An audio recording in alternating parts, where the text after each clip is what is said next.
All right, welcome back to the Cartoonist Kayfabe Ringside Seats Comics Symposium. We are here for another month, and it's a bang boom show of the millennium here. Well, I don't know what's coming out of there, but it's going to be a great show. We've got two amazing guests. We got Brennan Wagner, who is going to do a full-on screen share color a demo for us to show us how he really colors, to show us his chunk style, as he likes to call it. And then we got Ryan Tavarez, who is going to talk all about all his endless projects, his Kickstarter work, and just what it takes to do all that. So, but before we do that, we're going to do that little thing we call plugs. So shout out first to our missing host, Craig CK, the man of action, who's working hard, being a stand-up badass. So shout out to Craig. We love you, man. So Ray, what you working on, bud? Just doing my review videos. I'm trying to crank one out every month. Still doing my weekly Substack, and I have this. I figured out that if I read 2 graphic novels a week, I'll get through my to read stack by end of May. Nice. So I've been like a Bataan death march, just trying to read through stuff. Nice. But that's a good schedule, though. Let's see if I achieve it. Well, much love to you. I hope you do. Throw your Substack link there in the chat section so people can grab it if they want. Yes, I will do that. All right. Our next host with some plugs is Rick Lopez, the mastermind. What's up, dude? What's up, guys? Rick, my name's Rick Lopez. I work on a bi-weekly strip called Cosmic Cat. You could find it on Next Panel Press. There's about a dozen of us on there, and we're continuing to add members. We have all of our strips collected up on there and the highlights on the Instagram. So you can go read a bunch of comics for free from a bunch of amazing creators. On my big cartel, I have the first 2 issues of my series, The Power. It's about the creation process as a whole and kind of the world that we get lost into within our minds while working on our projects and that sort of thing. I'm currently working on the 3rd issue right now. This is one of my, if you can get a little taste of that for a second, this is one of my current pages that I did recently. So yeah, get caught up on issue 1, issue 2. I actually have the first half of issue 1 up on my highlights on my Instagram. So if you're really interested on at least getting a taste of it, you could check that out on there for free. But yeah, follow Next Panel Press. Thanks, dude. And as for me, plugging away, I'm also on Next Panel Press. I have my bi-weekly comic strip, The Citizens of Elonia, a stream of consciousness delve into a universe all its own with my creations, the Mad Jellies and Snake Cat or Cat Snake. I don't even know my own damn characters, and many other denizens of the deep that I stream out from my brain on a bi-weekly period. I got my mini comics, and I'm in the process of publishing the next comic, Ghost Agents, with writer Rocco Jerome. And this dude's got issue 4 lined up all the way, and he's got amazing artists, people working on it from all over the world. Super freaking cool. And also the Grendel-based podcast, The Devil in Detail, of which Brennan has been a guest numerous times, and probably will again. Who knows? Probably. And so just want to welcome y'all. And now we're going to get started with the man, Brennan Wagner. What's up, dude? Howdy, howdy. How you doing? How's it going, everyone? Hey, how are you? Good. Welcome. So Brennan is a very established colorist. He's done a ton of coloring work from all your favorite comics, most of which you might recognize from the new Grendel, the new Mage. I'll do my own plug-in, Eli. Yeah, let's do it. Yeah, as Eli was saying there, I'm a pretty established colorist at this point. In the last 11 years, I've colored 16 graphic novels. The latest of which, as he was mentioning, is a Grendel one. That would be Grendel Devil's Odyssey. Just came out in a lovely hardback, really nice, just beautiful, gorgeous. Yep. And on that work, colored all the interior art, very sort of Mobius inspired stuff. We had a ton of influence on this book, a lot of heavy metal stuff, and got to do the covers, all the interior, all the single issue covers, of which there were variants for each issue as well, guest artists. And it was really cool too, because Grendel traveled to all these different planets, and like each planet was a different inspired style, which I thought was so cool. This was my dad's take on Gulliver's Travels. It's sort of a Gulliver's Travels in space. Prime at this point, Earth is completely fucked, and so Prime is taking the sort of genetic code of the first Orion, the first Grendel Khan, to outer space. He's trying to seed life elsewhere, and it's very Gulliver's Travels, where he stops at various planets, each one discovering that mankind is not fit for anywhere really.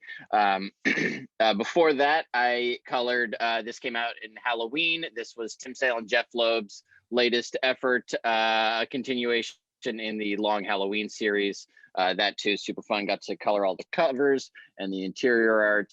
Really stellar project from both those creators. I love working with Tim. I've been his colorist for years on cover work. And before that was this giant mage book. And Eli, here you go. These are to you. These ones. Oh, sick. Yes. It's a nice. Got to throw them in the mail. But yeah, this was a pretty lengthy series that is yet to be put out in hardback, but they did put it out into these nice two trades. If you want to find my work, it's really easy. Go to brennanwagnerart.com.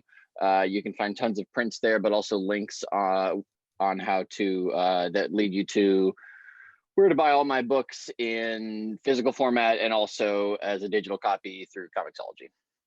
Hell yeah. All right, so Brennan is going to get into a coloring demo, but I just wanted to see if anyone had any questions before we get started. Obviously, there'll be time all throughout, but does anyone have any questions starting out? All right, cool. So let's just get it going. Brennan, if you want to share your screen, let's see what you're working on, man. Easy peasy. All right. I told him you have the a chunkin style. Your style is chunky. Yeah. Chunky style. Can I ask a question? If he can do two things at once, if you can check his preferences and answer a question, do you think you can do that? Yeah. Does that distract you? Yeah. So when you're doing all digital coloring now, right? I do everything digitally. Yeah, I obviously wasn't raised that way. I grew up like painting, watercolor, acrylic, stuff like that. Yeah, I was kind of wondering, like, when you did color training, or if you did a lot of color practice. So most of it, would you say, like, you learned practically, and then you just kind of layered the digital tools on top of what you practically learned, or is digital a very different beast? My first foray into digital work was in high school and college, just taking like graphic design courses, just learning Photoshop and the basics of Photoshop. And honestly, it was growing up just immersed in the industry. I mean, I've been walking this comic book life for as long as I can remember. I used to be pulled out of school to go to conventions with my dad. And so I've been doing it for as long as I can remember, and looking at a lot of art in black and white, seeing stuff at conventions, and then seeing the colored version, the printed version, and just seeing like what it took to do that successfully. Frankly,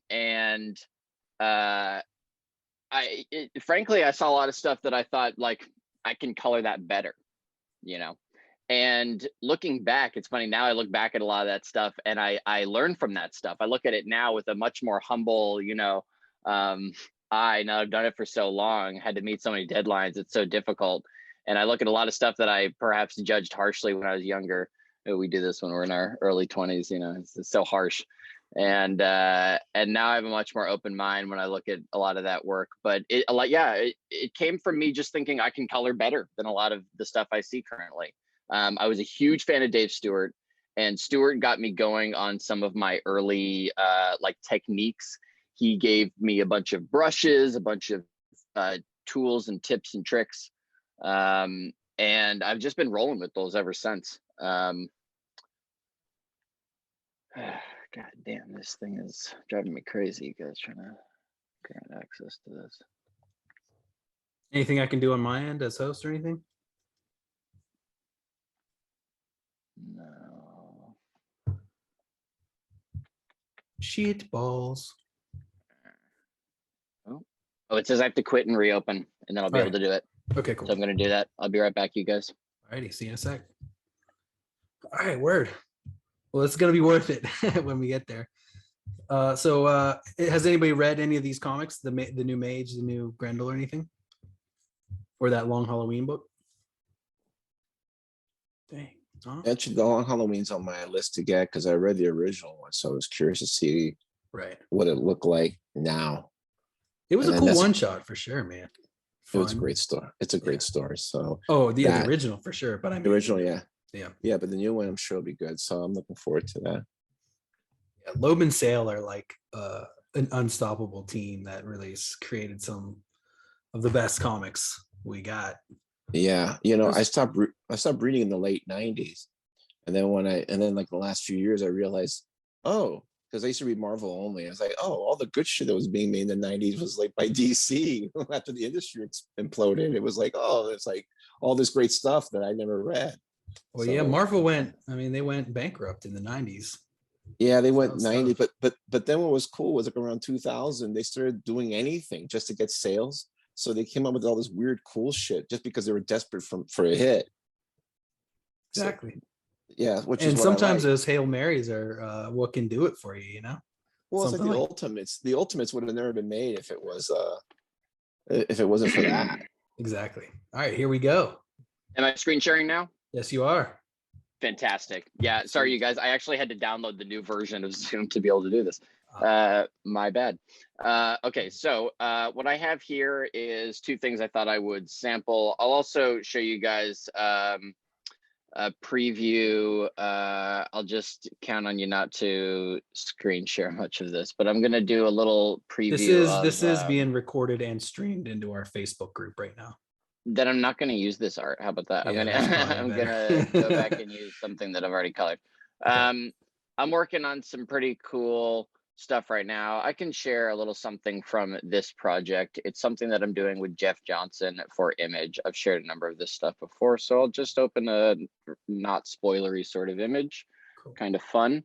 No dialogue or anything. You don't even know what the project's called, but the artist is Jeff Johnson. He's fucking awesome. So. Wow. Check it out. Here's a page. This page is complete. Not all projects get this amount of attention when I'm working on them. This one requires quite a bit of rendering and a rather sort of finished, very painterly look. I'm going for something that is, you know, epic, that is Lord of the Ringsy, that is very colorful. And I'll show you, here's what it looks like when it gets to me. So every project is different. Every project requires a different hand, a different approach, a different style. That Batman book I was just showing you, for example, is virtually all flat. This stuff, very painterly. And I'm using brushes, again, that I got like a decade ago now from Dave Stewart. This one that I use very commonly is even titled Tim Sale Watercolor. And I use it for a lot of simple background stuff. That you can see the sky here is very similar to the way that Dave Stewart renders stuff. And to be frank with y'all, I'm often just sort of mocking what Dave Stewart does, but, you know, picking my own palettes and such. His style is almost exactly what I'm going for when I'm rendering stuff like this. So, and I'll show you, I start with flats. I hire the flats out almost always, unless I'm doing a project that requires where the job is virtually flatting. For example, that Tim Sale book, the job was virtually flatting, so I just flatted it myself. With a project like this, it requires quite a bit of rendering, and I'm willing to hire the work out even if I'm taking a little pay cut from it. I've actually trained one of my best friends lately to be my flatter, and it just really works out better that way. I was hiring the work out to people in Indonesia who were cheap, and they were doing a great job, but they just didn't quite read the line art the way that I needed them to. You know, American line art is pretty specific. It's different than like Asian or European style line art. And so I just needed someone who can look at that line art and read that line art. When you're making separations in the flatting stage, a lot of that will really determine where the ultimate colors are going to go. So I need my flats to really match the art appropriately. And I trained him first and foremost to think about everything in terms of background, middle ground, and foreground. When you're drawing comics, when you're coloring comics, it's always going to be this. This is going to be something that you just hammer home in your head over and over again. Background, middle ground, foreground getting the most detail, middle ground getting a little less, background getting the least. And the further back something goes, the more it picks up atmospheric haze. And atmospheric haze is something that I'm constantly aware of and dealing with when I'm coloring art, line art, because I know that his stuff for Seeds in Space, it's all going to take on similar tones. And for example, the mountain in the background here and the rock structures, they're going to be similar in tone to the sky and the background. They're going to be picking up a lot of the same tones. I'm also going to want to KO that line art, which is, everyone does it differently, but for me, I just go to color range, select black at 200 fuzziness, and I select all the line art that way. And I will just do that in a layer above the line art, as you can see off to the side here. And I work with pretty minimal layers. You know, I often just have a flats layer and then sort of an active color layer or two above that. And that allows me to really focus on making marks and rendering as opposed to using Photoshop manipulation techniques. I'm not one to lean on sort of lots of highlights and layered highlighting effects and stuff. I think that the best color art really comes from enhancing the line art, which means not distracting from it. You're there to help tell the story, and the line art has already done a heavy amount of that lifting for you. So the color stage needs to be just aiding that line art. And again, for every project, that means something different. For this, it means giving it a nice wash, nice painty, sort of watercolory wash that helps Jeff's inks really pop. I have a piece here I'm going to color for you guys live. This is by Keith Browning. He is, I've been calling him a Chris Samney lookalike, but he's great. And he has a lot of his own sort of style as well. And I really like some of the stuff he's been posting. This was a piece he did for his Bat-tober, his Inktober of November, of October, where he did a different Batman piece every day. If I have some time, I'll paint for you guys. I'll start a painting here. I did a digital sketch of a Tusken Raider. I've always loved Tusken Raiders, great design. So I thought maybe I would, and I'm not here to teach anyone how to draw. That's, you know, whatever. So I just did a little sketch, but I can show you how to do a very basic beginnings of a painting with a structure like this in Photoshop. How at least I do it.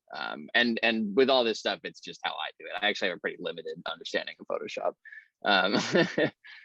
So here we go. We have this this piece. It's pretty simply set up. Keith set it up really nice for me actually when he sent it to me, where the inks are actually like in their own layer. So they're really easy to select for KOing or turning into a color. So if anyone has a question during this, just put your hand up or whatever, and I'll get you. Absolutely. Yep. That's and I can answer questions on the fly, no problem. Sweet. Thanks, Brian. So the first thing I'm going to do here is I'm just going to lay in like a basic color. And I know that I want the city to be kind of these like dark, warm, like orangey, ranging to like purpley blues. I usually like that for my cities, especially Batman cities. So I'm just going to start with this kind of like orangey color. Okay. It's a nice juicy color. And when I'm picking colors, I'm always working in RGB. You can see that I have my little thing set up here in RGB. But what I'm going to do as I work is I'm going to toggle my CMYK on. And that's as simple as hitting Command Y. You can see that at the top now it says layer 2 RGB-8 CMYK. The file is still in RGB as I'm working on it, but I have toggled CMYK on. And what that allows me to do is see what is going to be ultimately printed because RGB colors cannot be printed. They are just on your screen. CMYK colors are for print. So you always want to be looking at what is going to be printed. If you're working with RGB colors on, or you're looking at RGB colors, you're just fooling yourself. You're fooling yourself into thinking that you're going to end up with that somehow in print, but it is impossible. So make sure that you have CMYK toggled on or what have you. I think the best way to work is in RGB and just have CMYK toggled on. When you're all done with the piece, you flatten it. Now this is just for Photoshop, but you flatten it and then you compress, flatten. You want to make sure it's nice and flattened, not just merged. And after you flatten it, then you can safely convert it to CMYK for print. This is how I work, and this ultimately leads to the best printing. You're always going to get a little bit of darks in there. When selecting colors, make sure that you always have your K value in color is 40 or less. And a great way to check this is when you're done coloring a piece, find your darkest colors, use the eyedropper tool, see what they are, click this.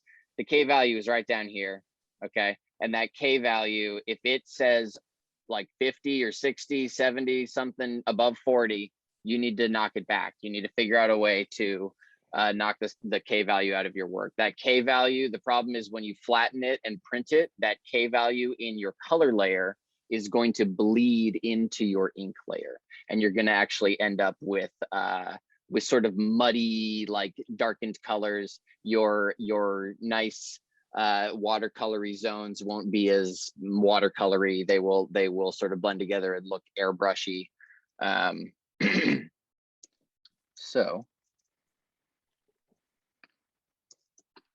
So what I'm doing now is I'm just going to start flatting this thing, and I chose this piece because it's really easy to flat. I'm just going to flat out Batman, the Riddler, and I'm just, I'm doing it really simply with just a little polygonal lasso tool. I'm just going through and flatting. This is kind of the boring part. But I thought it was important to show how I flat stuff, how I'm not precise. You don't really need to be super precise. So long as you're layering your layers correctly, where you have your ink lines on top that are on. I set mine to multiply. Some people set theirs to darken. Multiply is probably the safest way. It preserves it pretty nicely. I'm not going to talk about formatting inks today. Maybe another day. Sometimes I get work. The current Grendel book that I'm doing with my father, I have to format those inks in a certain way, and that requires preserving some areas of like ink wash and gray tones, but then thresholding other areas. Threshold is a great, easy way to convert all of your line art to like easy black and white pixels. However, you lose a certain like quality, especially from your printed stuff if you do that, or from like real stuff that's scanned if you do that. And so on this current book, I'm having to, threshold certain parts so that I can properly KO those lines, I can properly select them. But then other parts I'm having to leave the gray tones as they were scanned because I want to preserve that area. Just takes a lot longer per page I have to go through.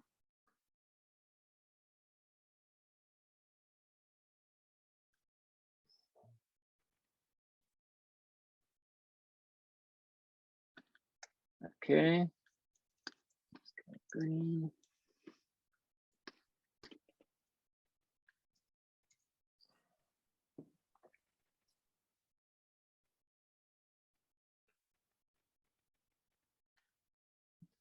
Border.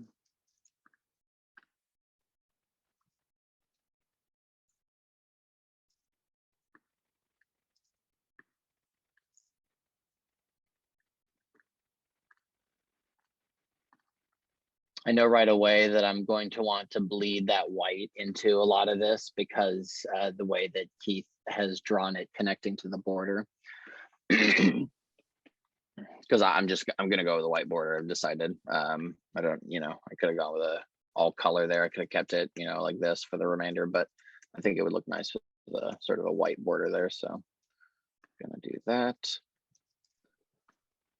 Just going to do a little bit more flatting here. This piece does not require too much flatting before I can leap in and start coloring, but maybe just a bit more on the Riddler here. He's going to deserve, the Riddler is the point of focus. Well, Batman's probably the point of focus, especially if I keep him stark white.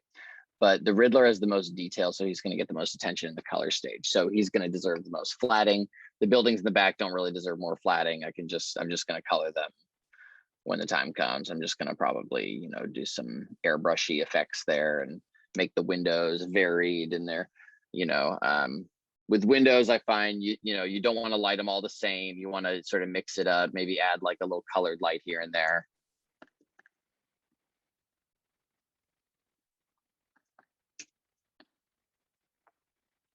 Does anybody have any questions? No. Okay. I'll just keep plugging away. Oh, I have a question. Yeah.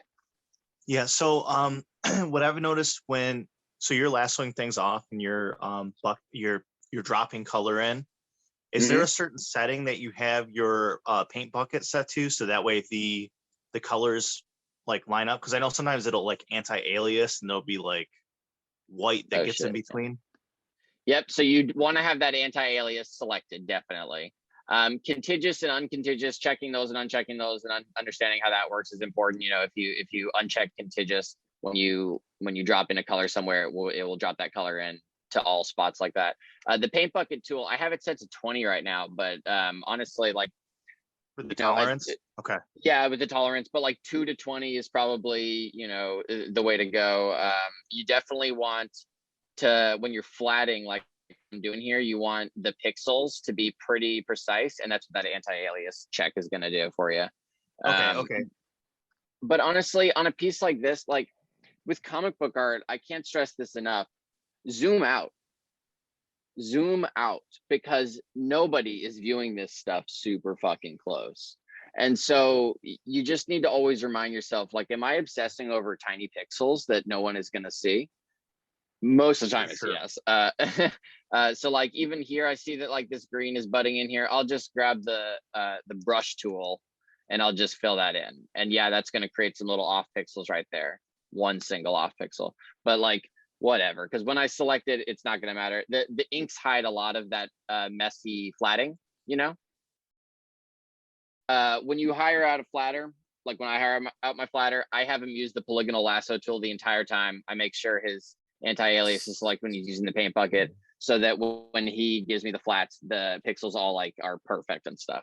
I often have him just do whatever colors, although if I already have a pre-established palette for that scene, I'll give him that palette, because like, heck yeah, I'm gonna have him just like hammer out that one step for me, like I may alter it a little bit, but it's great to get flats that are like set and ready to go, that are the right color palette and everything. Yeah, so you don't have to do any color correction or anything before you get into it. Exactly. And I find that really like communicate. That's why I train my best friend to do this for me, is like really communicating with your flatter is important, or with whoever you're working with on any project. Communication is key. And just talking about stuff to, like, if you're having any kind of like a hiccup on something, just voice it, because it's and understanding this stuff is really important. I've worked with some guys that are kind of an older generation that can be really stubborn about this stuff. Be really open about like understanding Photoshop and little hiccups that maybe someone else is experiencing, technical difficulties, because when everyone understands it and is on the same page, it's just going to lead to solving that problem quicker, and maybe everyone sort of communicating on how to solve that problem better. Awesome, thanks for that.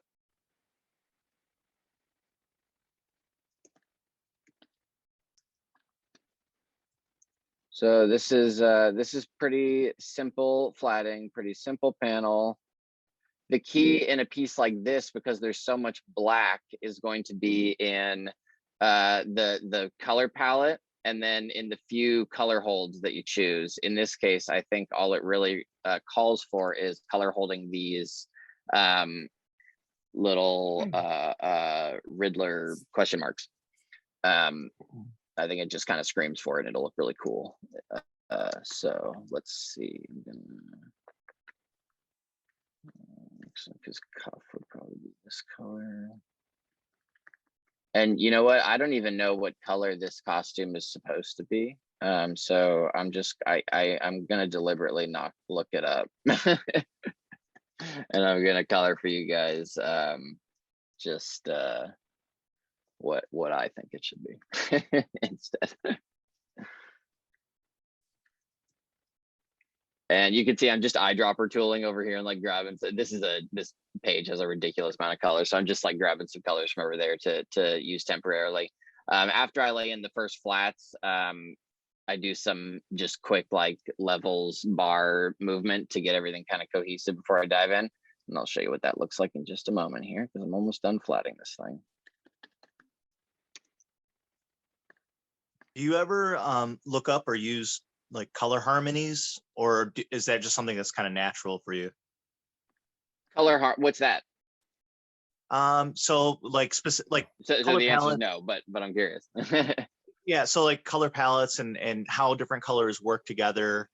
You know, like the most basic ones are like triadic, like colorways, like you know, purple, yellow, and green, or purple, orange, and green, stuff like that. You ever? Yeah, okay, so yeah, like color theory and stuff. That stuff does come natural to me, and I don't know how to really advise on it. I have spent my entire life looking at comic book art and drawing and painting, and I think the best colorists come from painting and drawing traditionally. You definitely need to keep up with that first and foremost before you dive into doing it digitally.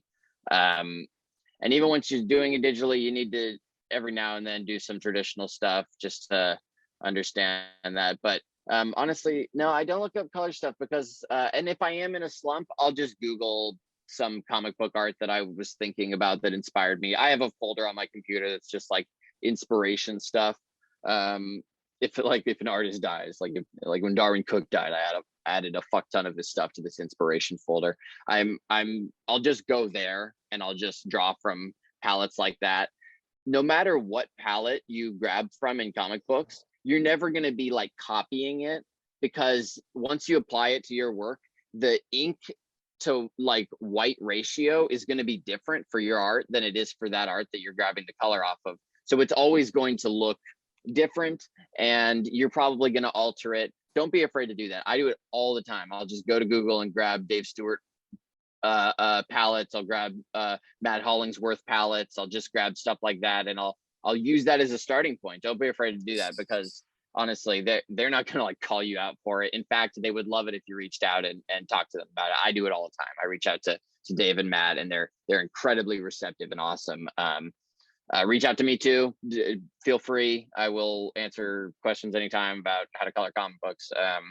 At least how I color comic books, because it's different for everybody. All right, so I have this thing pretty much flatted out. I guess these shoelaces. So I'm gonna keep them.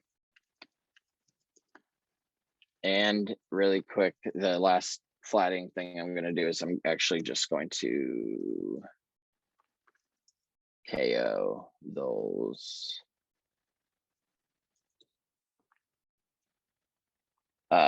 question marks. I think it would probably look cool if they were like a lime green. Always push things, always experiment with stuff.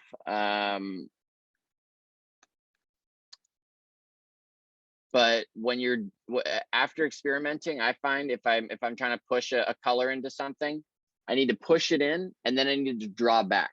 Always zoom out and do a little bit of adjusting. I tried to stay away from the like adjustment, like image adjustment, color balance, hue, satch, vibrance, that kind of stuff. If you dwell in there too much, you're not making marks. And one of the things that Dave Stewart taught me early on is make lots of marks. The only thing that looks digital, the only coloring that looks digital is stuff that doesn't have a lot of marks. The more marks you make, the less digital it's going to look, especially if you're doing those sort of painterly backgrounds, or you're trying to get like watercolory with it, painterly with it. Make more marks. You know, those sort of textury backgrounds, you can always tell the look of someone who's just starting to experiment with that stuff because they've only made a few marks in their sort of background sky or whatever. Make a lot of marks. Make marks. Make highlight marks that come up from the bottom. Make darker marks that come down from the top. Meet them in the middle. Use the eyedropper tool to grab colors and blend them together and get something. Try to replicate what looks natural, because a lot of, at least the coloring that I'm most attracted to, is stuff that even when digital, looks as if it was colored traditionally. And I mean, like, you know, with acrylics or with oils or something like that. There's just an attractiveness to that sort of grit and that sort of organic quality that our eyes are always going to be into looking at. To me, one of the biggest offenders in coloring comics is when you have in a background, it's just a clean gradient from like a blue to an orange or something. Some people like that look. I'm not into it. I think it looks extremely digital, and it gives away that this thing has been digitally rendered. What can save a simple gradient like that in the background is just a little bit of mucking it up with some textury brushes, whatever that means for you. For me, it's these watercolory brushes that I've come to know so well, but I find that that you really, if you're going for a painterly look, you need to make enough marks that it fakes the eye that it has been painted traditionally.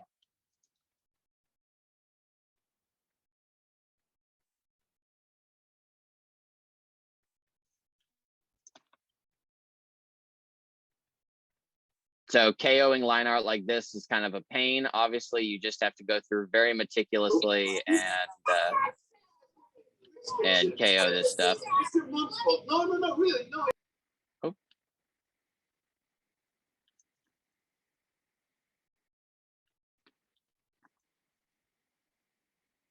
And I'm being a little sloppy about it, but you know, it's gonna look fine, because when you zoom out, this stuff always reads plenty good. It's graphic style art. It's not meant to be viewed super close or be printed super big. If you have plans to make your art printed at a super big size, that's a different story. But you know, this is reproduction style art, comic books. This is not stuff that we dwell on for long, and the door is always revolving with comic books, and that's the beauty of it. You know, it's an art form that is just, it's so kinetic, and it is always moving. And so don't dwell on little pixels, don't dwell on single images, always look at the whole. When I'm coloring a page, I'm always, these days, I pair the two pages together that are going to face each other side by side. And if I don't fuse them, I at least work on them open in such a way that I can always see them together, because you really need to think about how this stuff is going to be read and viewed. No one is viewing it as you are in Photoshop, all tied up and stuff like that. You know, this stuff is going to be printed, this stuff is going to be small. So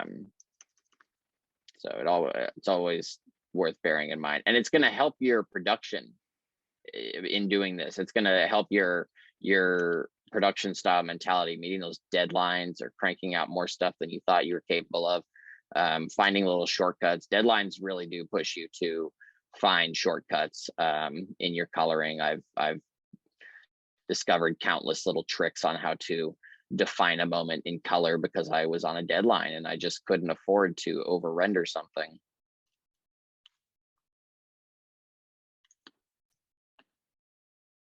One common trick, and I'll do it on almost anything, no matter what the palette of the scene is. If there's a foregrounded object that's extremely foregrounded and you want to be kind of like out of focus, like the middle ground subject matter is more in focus and that foregrounded thing is like an over the shoulder or something, make that thing like dark purple or blue. It always works. It just always like pushes something into the foreground. That's because blues and purples are going to be your go-tos for dark areas. Again, you can't be using too much K-tone. And so you have to be tricking the eye into thinking that something is nighttime or is dark. Blues and purples are going to help you do that. Dark grays, steel tone grays. You know, your warmer colors don't do it quite as well. You have to use a lot of K-tone to do that. Browns, you know, these muddy browns and dark ass reds, they take a lot of K-tone and they're going to bleed into your work. So you got to be careful with that. I hope this is all informative. No one's really talking, so I'm just kind of. We're wrapped with interest, dude. I'm in I guess awe. one Yeah.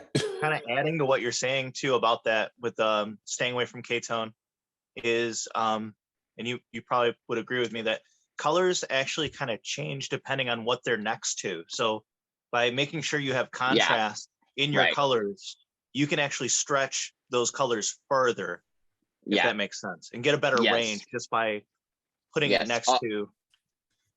All color is contextual, as he's talking about here. So all color depends on what it's sitting next to. Obviously, that is something to bear in mind as you're working. Absolutely. As I'm working, honestly, what you see is what you get. I find just trust your eye. What you're seeing looks good. Make sure you have your K-tone toggled, like I said, or your not your K-tone, your CMYK. Make sure you have your CMYK toggled. All right, so I have this thing flatted now, and so the first thing I did here was you probably saw me there. I copied the layer. Let's see if I can get back there. So what I did was I copied this layer here, the flats layer. And so I'm just going to name them so you can see, and it's easier. This is my flats layer. This is my active color layer. This is sort of my like final colors layer. And if I were doing a more complex piece, maybe I might separate, the active color layer into like backgrounds and foregrounds and have two layers for that. But I'm going to keep it pretty simple because I think that this is really going to push you to make correct marks and not rely on layering and Photoshop adjusting and all these little like manipulation tricks. I want you to really treat Photoshop when you're coloring this way like it's like you're painting traditionally, like you're oil painting or acrylic painting, and your inks are as if you had layering on top of them, sort of like a what do they use, that transparent paper for like projections. If you had some of that with your inks on it and it were on top, that's how you should be treating this. It's very, very simple, very organically. Okay, so I have my layer here copied. The first thing I'm going to do is go up here. I said to stay away from it, but the first thing I do is go up here and just kind of like bump some bars around until everything looks just a little bit more cohesive, just a little bit more like a starting point. For me, maybe I want to go more purple with it. That looks pretty good. Maybe I want to more, no, I like that purple look. That looks nice. So I'm going to just kind of fuss with these a little bit until I have a good starting point.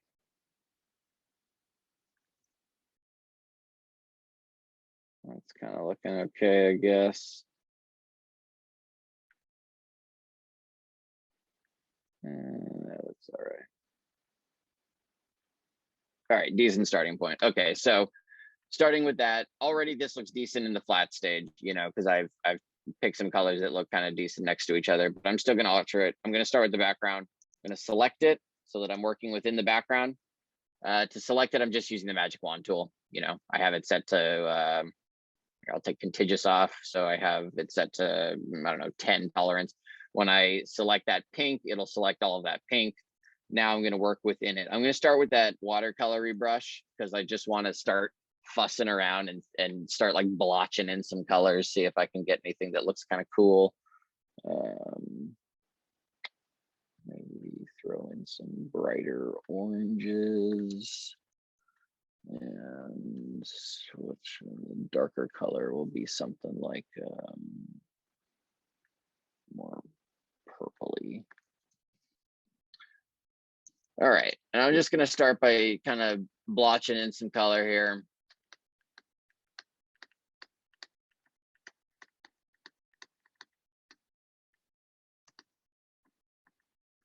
I hope everyone knows their hotkeys for opacity. That's key when you're just kind of like blotching in color with brushes like this. That would just be 1 through O key is your opacities. So hitting the 1 key gives you 10% opacity, hitting the 2 key, 20%, so on, so on. You'll see me just kind of bump between like 50% and 100%, 30%, depending on how much I want, how thick I want to lay in that color. And that just kind of comes intuitively. I always have my one hand hovering over my keyboard because I love hotkeys, and I'm always relying on my hotkeys. So now I'm gonna grab this. This is one of my favorite brushes too. Find yourself a good chunky brush that kind of acts like this. That is like, when small is like almost like a pen or like a brushy pen. When big, it's like a nice chunker, nice big like sort of square chunker. It can add texture when it's really big if you lightly tap it. Find yourself a good brush like that. For me, it's this one. I call it my best brush, and I just use it to render all kinds of stuff. I really find that it has a nice brushy quality to it. I don't think that this guy's work requires this kind of a brush, but it's the kind of brush I use on my father's work a lot. And I'll just show you really quick what that looks like when I'm blending that. So if I were to like sort of give Batman, I don't know, this sort of like glow thing here, that's what that brush looks like. And I would lay it in like this, and I would kind of fuss with the opacity, bump between 50% and 100. And using the X key, hopping back and forth between my primary color and my secondary color to kind of work color back in.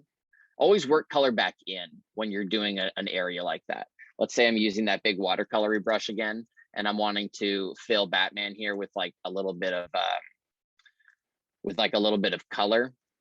Here, let's instead of leaving him white, let's do him this sort of like dark rich blue color.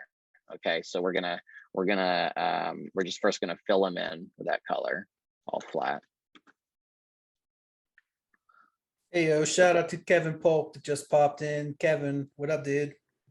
Hello, Kevin. Welcome. Kev, it was partly your idea to do this type of thing with Brennan, so I thank you again for that idea. And Kev is about cheers, to man. come back with the Mage the Hero Described podcast, so we can all look forward to that. Oh, Kevin Polk. Hello, Kevin. Welcome. Hello. So you can see Hey what guys, I'm doing man, this here is now. Oh, hello. Hello. Go ahead, this is Kev. exciting. Yeah, man. Hi, Kevin. So now I'm showing you all how to kind of lay in watercolory brushes. Find yourself a good watercolory brush. This one works great for me. It's not exactly the most advanced watercolor brush, but it works just fine. You know, it's kind of nice and juicy. If you lay in just a few marks, it's gonna look digital. It's not like what I just did. This here, this is just what, two, 3 marks through here. And yeah, it looks okay. It gives it a little texture, but it's not enough. It's not enough to make it look not digital. And the best way to do that is to add more marks. Don't be afraid to add marks. You can always work color back in. What I have selected here is 2 different blues off to the side, right? I have my dark blue and my lighter blue. And work colors back in, toggle between them using the X key, work them back in. So I'm gonna work that blue back up in now, see? And as I'm doing this, it's looking less and less digital. It's starting to look like it's been like actually watercolored. And that is because I'm making a bunch of marks, you know, like when stuff is painted organically, it doesn't adhere to just a couple of the algorithm rules that these brushes have. So you need to add a ton of marks to simulate something that is more organic. One thing that I always like to do when I'm doing an area like this, and this is something I totally just stole from Dave Stewart, is the ruddy brown in any painted space. If you have this blue space here, if I'm gonna paint the Riddler later, his greens, don't be afraid to just throw some kind of ruddy brownish reddish color somewhere. What this will do is make the work look as if it'll make dark areas look like there's a little bit of bounce light occurring in them. So, you know, a little bit of purple that I'm adding here is going to give this effect that there's a little bit of like bounced light going on. And it also just makes a space or a painted space look a little bit richer, a little more realistic. You know, if you were to watercolor something, the watercolor wouldn't be strictly 2 types of color. As you mix them together, there would be various things happening that would create these little variations. So when you're watercoloring like this digitally, you're trying to create little variations in stuff. Now that I have Batman sort of kind of painted in this way, here, let's actually, I feel like he's a little dark, so I'm gonna just kind of add like a slightly lighter, more towards the green spectrum coming up from the bottom here. And I'm just going to kind of creep that in a little bit at like a 30% opacity. Just kind of dabbing, creeping it in. You got to feel these brushes out, you know. Okay, now that I have Batman sort of rendered in this way, since he's a big element there, and I'm happy with those brush strokes, I'm just gonna go back up here and kind of, you know, fuss with him a little bit. Oh, that looks cool. Boom. That's what I like. So sometimes just going here and fucking moving this bar around can stimulate something that makes you go, yes, that, you know. In this case, I think it looks better towards the like aqua spectrum. It's gonna, I think, match this scene a little bit better. What do you guys think? Let me get a vote on this one. Aqua or blue? The aqua's pretty sweet. Anybody else? Any other votes? Aqua or blue? I think aqua. If you can do like darker highlights or something on that aqua, I'd go with that. Darker highlights? Or maybe not highlights is probably the wrong word, but like put some other like aqua, like darker aqua, if that makes sense. Darker aqua, not highlights. I think he's asking for a little more contrast. Let's give it just a little bit more contrast and see if that kind of makes our Batman pop a little bit more. Just a little bit more contrast. We'll let's see. Go even a bit darker with this color.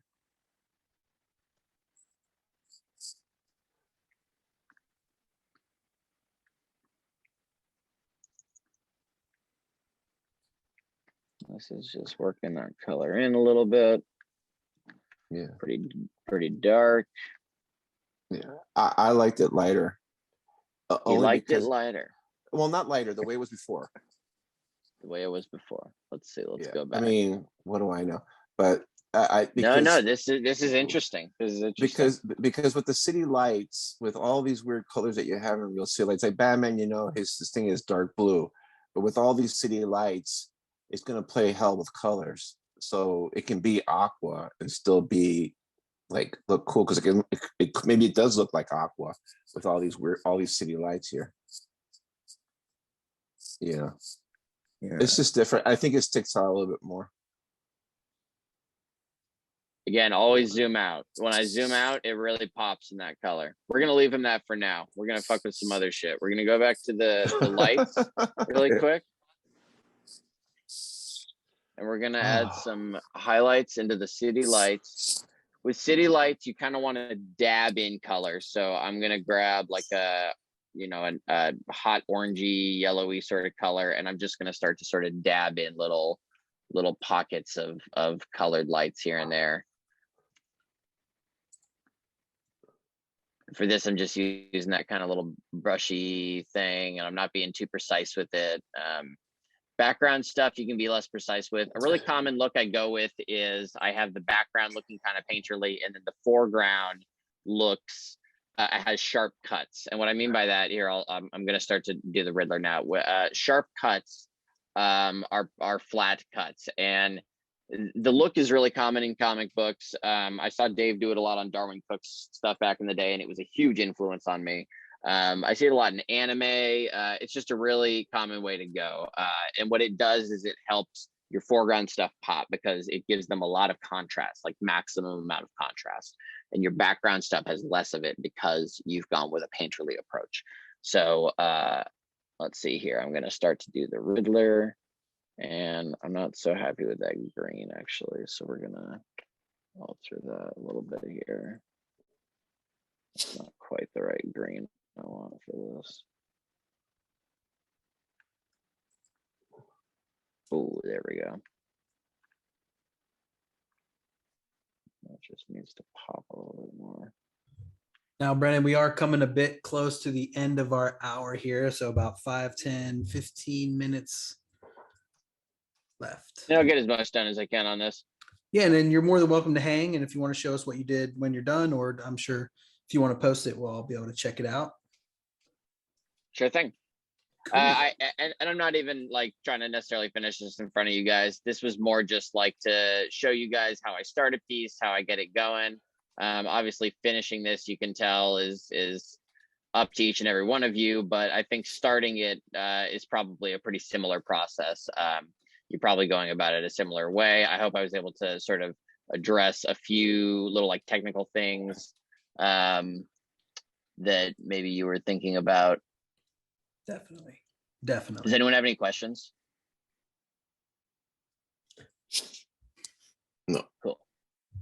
I got was one. gonna ask if what you were saying with the CMYK and like for like setting it up for printing, like in the what was it you were saying, the black levels, if they were K-value, above, yeah. if they were above 40 or something or other, like 40, yep. You I don't was, want like, any of your completely- color to be in your color layer, not your ink layer, but in your color layer. When you're doing these colors like this, you don't want any color that you have selected to have a K value above 40. Even 40 is pushing it. You want to keep it as low as possible. You really want to let the inks do the heavy lifting in the dark world, in the world of the shadows. Think about your colors as being the stuff that is supposed to be lit, the stuff that's supposed to be, that light is hitting. So you shouldn't need to rely on K value as much. You shouldn't need to rely on that. If you're following the line art the way that it's drawn, you'll end up, doing more light colors, because that's where light is hitting. okay, right, okay, that makes sense. Like, right on. All right. Okay. All right, so I just did a quick little color job there on the Riddler and his suit. How long do you usually spend on like a normal comic book page that you work on? It varies from project to project, and it varies from page to page, even within the project. Splash pages go a lot quicker for me. A lot of it just depends simply on the amount of subject matter drawn. It's, a lot of it will come down to if there were too many objects in the background or too many figures or what have you. Every page is different. I try to do 2 pages a day, but I've been slowed down to half a page a day when I'm working on really intense pages, and I've had to speed up to, at my maximum, like 7 to 10 pages a day when I had to crank for a fucking deadline. But I try not to do that these days, because I really want the work to be able to breathe, and I want to be able to sit on it a little bit before I turn it in even. But you know what? Deadlines don't really care about that sometimes. So it can be hard, certainly, to to balance that out. Yeah, for sure. Awesome. Can you share, I don't know if you already shared this information, but what kind of a setup do you have there? What are you working on? I just have a shitty little Wacom, okay, with stickers and stuff all over it. It even has some fly tying glue spilled on it, and it like is a piece of shit and needs to be replaced. And but I have a nice Mac desktop. It's a pretty big screen, and my keyboard, I just use this little Mac keyboard. I like them because they're really small, and I can like put it in my lap or whatever, or just keep it up here. My fingers are really used to it too. Get to know your hotkeys. Whatever your setup is, just get to intimately know your hotkeys, because it's so important to be able to just toggle between your 2 different colors, from brush to eraser, from marquee tool to polygonal lasso tool. It's just really important to know your hotkeys and to have them set up in a way that's really easy for you. The 2 bracket keys are really important to know. That's make your brush bigger and make your brush smaller. Those are super handy to know while you're just cranking away on your work. Yeah, let's see. I think this skin tone looks a little weird. Wow. Dang, hotkeys are very important. Holy shit, Hotkeys are very important. Oh, really? Okay, Eli, call me. All right. I'll run you through hotkeys, man. It's All really important to know the hotkeys, because they just help you so much in like cranking. Like you see, as I'm working here, I'm able to just hotkey through stuff so much faster than if I were not doing it. Hitting the eye brush or hitting the eyedropper. That's eye button. That's just eyeball tool to grab colors. Grabbing a color really quick so I can use that color. know. So yeah, it's super important to know all your hotkeys. The bracket ones are so handy for watercoloring or for doing like painterly sort of stuff. Knowing the opacity ones, the 1 through O. Yep. And yeah, unfortunately, I didn't get to. Maybe I'll do it next time. I didn't get to do like sort of a painting demo with how I paint. I paint very much like how I color. It's in just a few layers, and I try very much to just keep it very chunky and making lots of marks. Yeah, we'll definitely have you back. We'll even do just a straight up coloring clinic or something one day, just to get people in and, you know, get some people jump started. That'd be great. Definitely. Yeah, sweet.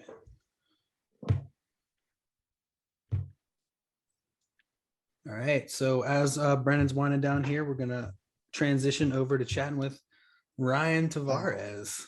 But yeah, Brennan, any final thoughts or any final wisdom that you want to share with the crew here? I think just don't be afraid to like borrow from stuff and like unapologetically look at colorists that are working today. Reach out to us, reach out to me. I am like always on Facebook and Instagram and doing stuff like that. And so I'm extremely open to answering questions. I also offer sort of one-on-one courses or classes that you can take with me that are very much like this, but we would address specific things about your art, your pieces. And like I mentioned before, I can only ever really teach you how to color my way. There are a zillion ways to do this. There is no like one true path to comic books. And a lot of it just takes sitting down and doing the work and just nerding out, being in your own environment. Yeah, awesome.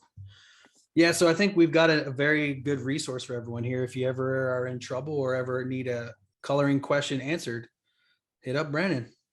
Please do, you guys. I like teaching this craft, and I like showing the way that I work. Again, you know, reach out to me. I'll answer questions, and please follow me on Instagram and on Facebook. And if you want to order prints and stuff, I offer a whole bunch of really rad prints of my stuff and my father's work as well through my website. That's BrennanWagnerArt.com. My Instagram is Bren Colors Comics. That's BrenColorsComics.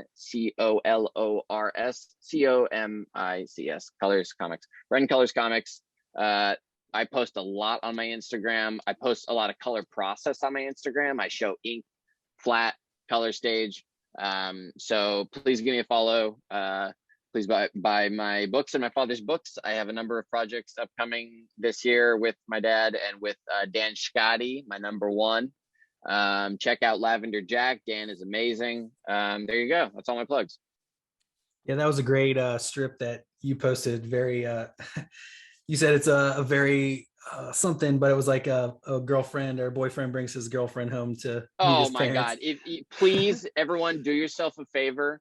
Follow Dan on Instagram and Twitter and read his latest short story about a couple, a man bringing his significant other home for Christmas to meet the parents. His brother is basically Batman and has very high expectations, and it's fucking hilarious. It's so relatable and awesome. Dan is a phenomenal writer. He's one of my favorite human beings, and the work he's putting out is just that guy is seriously going places. If you guys aren't watching Dan Scotty's work, do it.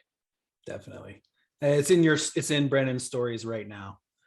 Dan and I also did a spirit book with my dad, so That's check right. that out too. Will Eisner's The Spirit Returns. It was a 12-issue foray into the world of the spirit, and a huge love letter to Will Eisner and that world. So check that out as well. His art was perfect for that, for sure. Amazing. All righty, we're gonna stop the screen share here, but feel free to hang out, Brennan. We're gonna be here for about another hour, chatting with the man, Ryan. What up, dude? We've got a intro from Ray. What up? Hey, thank you. Hey, Ryan, thanks for joining us. To introduce Ryan Tavarez. Ryan is a cartoonist out of Pontiac, Michigan. Ryan is like the man of 100 projects because he's just got so many things going on. He's got his ongoing book Nomads. The first work of his that I read was from A Game of Doubles, the Kickstarter that Jonathan Thompson wrote, and as Craig CK always praises that, you know, he admires so much the fact that Ryan can make tennis interesting in a comic. Yeah.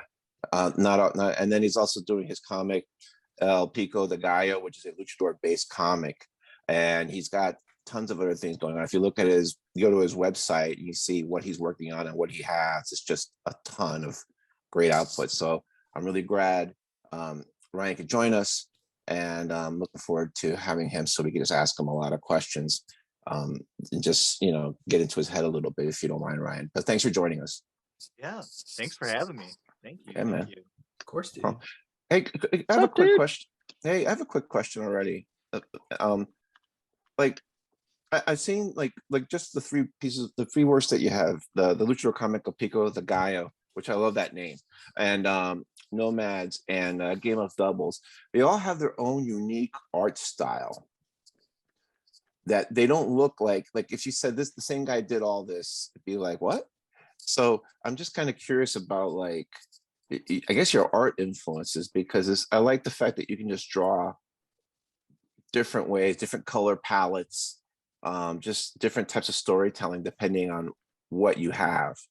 A lot of people sometimes like have one way of drawing or one way of doing things, and they just like stick that way. I just kind of was more curious about that, if you don't mind expanding on that. Yeah, of course. So first off, primarily that comes from a fear of being pigeonholed into any one genre or thing. Okay. So, you know, a lot of times, especially in the online space, as whatever you're making, people want you to have a brand. They want you to have a specific thing that people can recognize you by, which is good. It's good advice. But sometimes what you'll see is artists will get very popular for doing one thing. And when they attempt to go outside of that, they fall off, or they get no reception, or it's cold, or, you know, maybe it's something that they're really interested in and they want to try to work on, but they're not getting any sort of feedback on it. And so for me, it's been kind of trying to dodge that. You see that with a lot of cartoonists and comic book artists and stuff. Another thing that's kind of synonymous with this is like comedians. So you get comedians who are known for being funny, and then they'll try to do like a super serious movie or something, and it just flops and nobody likes it and everyone hates it. And so I'm always kind of scared that that my desires for exploration will be curbed by this preconceived notion of what I am and what I do. So I'm always trying to find ways to dodge that and not fall into a comfort zone. The other part of that is I think comics are a synthesis. And what that means is oftentimes it's made by a lot of different people working together. And when it was kind of like what Brennan was talking about with colors, you can take the same color palette and apply it to different line art, and it's going to look totally different. And so for me, I like to do every part of the process. And if I did every part of the process the same way every time, it would all be kind of one note.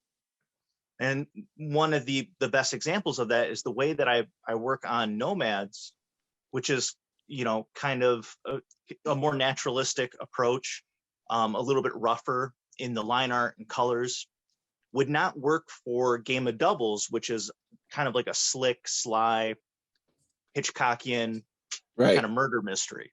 Mm-hmm. So, you know, part of that is just considering the medium, what tools I'm using, and what sort of effects I can get with those for this genre, and really help to kind of add another layer to that. Okay, cool. Thanks. Do you have any like major art influences, or are you just like grabbing stuff? I know one or two or three people, or are you just grabbing stuff from that you see, so, that you take a little here, you take a little there, like you're sampling? Yeah, so I bounce around a lot. So there's not any one artist that I'm like hyper focused on. But you know, some of my earlier influences were Frazetta, Miller, Otomo, and Okay. Greg Capullo. And so those four, they're all kind of at different parts of the spectrum, but I love them all for different things. But those were some of my earliest fixations, and you know, or even like, and then you could definitely throw like Mazzucchelli in there, and Darwin Cook, and I could just keep going because there's just all these different. Like one that I'm really been fixating on right now is Topi, Sergio Topi. Dude, he's so good. Yeah, and his He's line so art good. is just, it's almost like it's ink work, but it's like collaging almost in these Yeah. different textures and lines that he gets with his implements, you know, the tools that he uses. The other one that I'm rereading, I go back through and I go back and forth on, is Kentaro Miura, who did Berserk. And it's all very delicate, beautiful, textured nib, you know, pen work that's almost kind of scratchy, and it all just kind of comes together and creates these just very beautifully rendered pieces. And so it's just kind of like, it kind of depends on the moment. So for instance, Game of Doubles, my two primary focuses for that was Alex Toth, and I'm drawing a blank on him now. The guy who did Ping Pong. Dude, Ping Pong is awesome. I'm drawing a blank on his name right now. Matsumoto Tayo. Tayo, yeah, Matsumoto. Yeah, and those were the two influences. So I kind of went into it initially looking at like Saul Bass posters, because you know, Jonathan had pitched it to me as like a Hitchcockian kind of story. So that's where I started. And then I went looking at Toth, and then I wanted to combine the energy from Ping Pong and Matsumoto Tayo, and that's kind of where you get that art style. So it's all, in my mind, all comics are synthesis. You take different creators and different pieces, and you get something different every time. It's almost like alchemy. And the same goes for writing and art. And one of the cool things that, I guess, just to bring kind of cartoonist kayfabe into it, is when they've looked at those issues of, I think it was like G.I. Joe, where it's like two different issues. One was done by McFarlane, and the other one was done, I'm drawing another blank. It was done by another artist, and they just look totally different. But it's the same script, and it just makes something different every time. Okay. All right. Thanks. And by the way, that Game of Doubles, when I was a kid, I used to watch a lot of TV. So there used to be this show, Alfred Hitchcock Presents, which was a weekly anthology murder kind of thing, shot in black and white, that I don't know if he directed, but he was like do the intro in, sort of like Twilight Zone. And that story was like one of those episodes, you know, the way it was shot, the light, the pacing, everything. It was like, yeah, this is like an episode of that show I used to watch as a kid. So you're really, I'm just saying you're really successful there, because I was like, that was a certain look. This is a certain feel, you know, because back then it was all black and white, so they had different type of lighting. So you had to light it different, and so you had to shoot it different, and it wouldn't work the same way as in color. And so I'm just saying, you know, that you nail that, because I was like, yeah, this looks like one of those old episodes. Yeah. Thank you. I'll start marking out now. Yeah, that's one of those things that actually got me interested in it. So I was like, you know, I had just wrapped on the first volume of Nomads. So, and Nomads is, if you haven't read it, is kind of like Mad Max and Conan the Barbarian. So it's you know, hulking muscular people beating the living shit out of each other. And Jonathan approached me with that script, and it was kind of one of those things where I was like, yeah, this is weird. I'm not a huge tennis fan, but I can admire it. But I was like, you know what, why not? Let's see what happens. What happens when I have to try to draw something like this? That's not necessarily my forte. And something else that, you know, again, like what happens when I have to draw a romance comic, you know, like what sort of things will force me to, it's kind of like working on a time crunch or something. You have to innovate and try different things, and something unique always happens. Ryan, I have a cool. question for you, if you don't mind. Yeah, shoot. I actually was varsity in high school, and my sister's a huge tennis player, and I was a big fan of the ping pong series because of that. Where do I access this comic book of yours? I'd love to read it. Oh, okay. So Game of Doubles. So if you go to my website, tavarezart.com, the main landing page are some of my more current works. And if you follow that, you should be able to find Jonathan's information. Jonathan was the writer, and he was the one who commissioned me to do the artwork for that project. So hopefully through that, you can track that book down. Excellent. Yeah, I love tennis, man. I grew up on it. Oh, that's fantastic. Yeah, when especially something like ping pong really kind of changed the way I look at the sports genre. And you know, of course, there's probably sports comics and American comics, but in manga, it's a much more prevalent genre, and you can find you can find comics or manga on any sport that you can think of.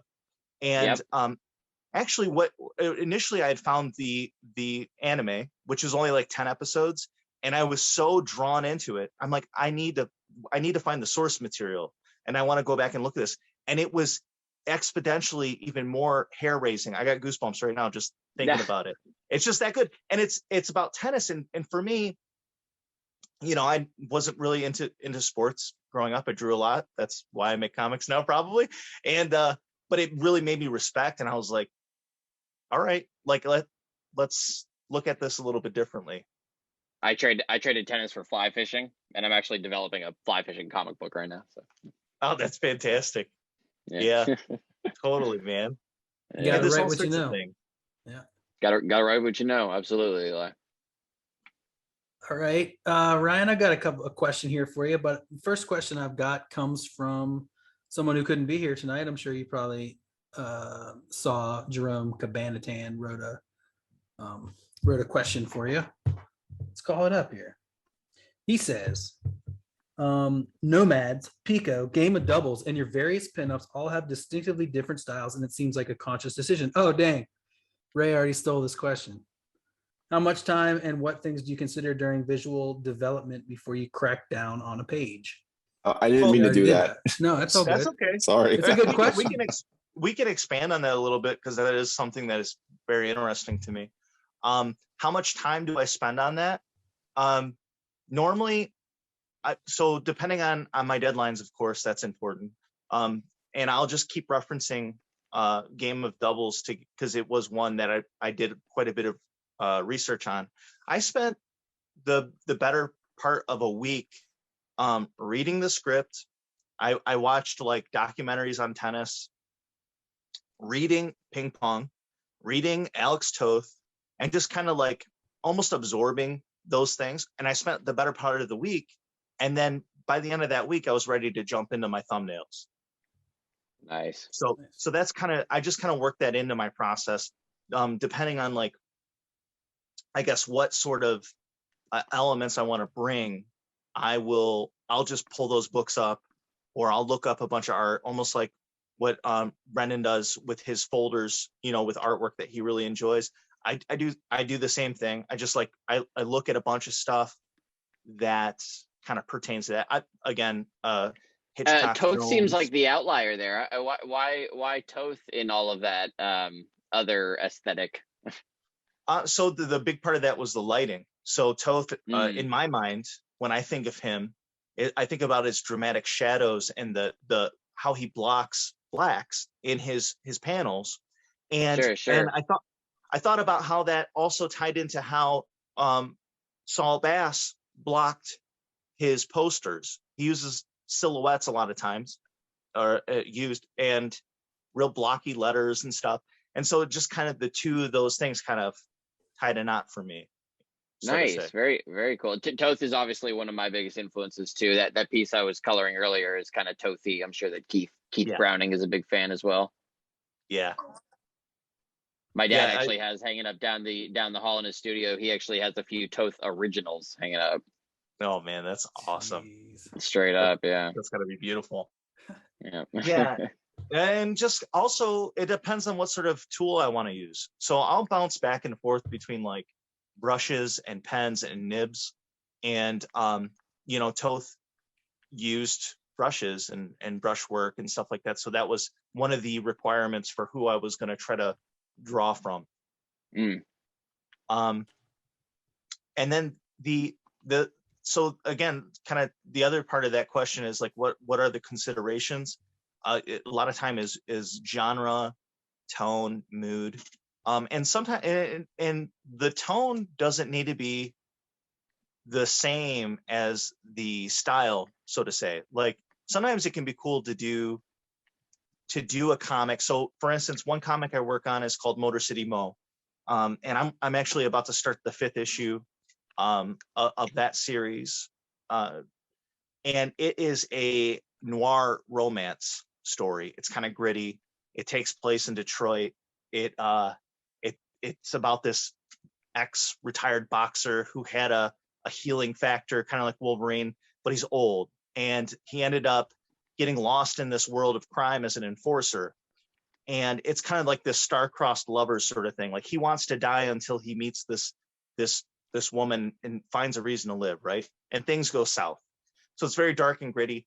But I decided that I wanted to kind of approach that in a more cartoony style, rather than like a realistic, highly rendered, gritty style. I went with a more, a looser, more animated kind of approach to it.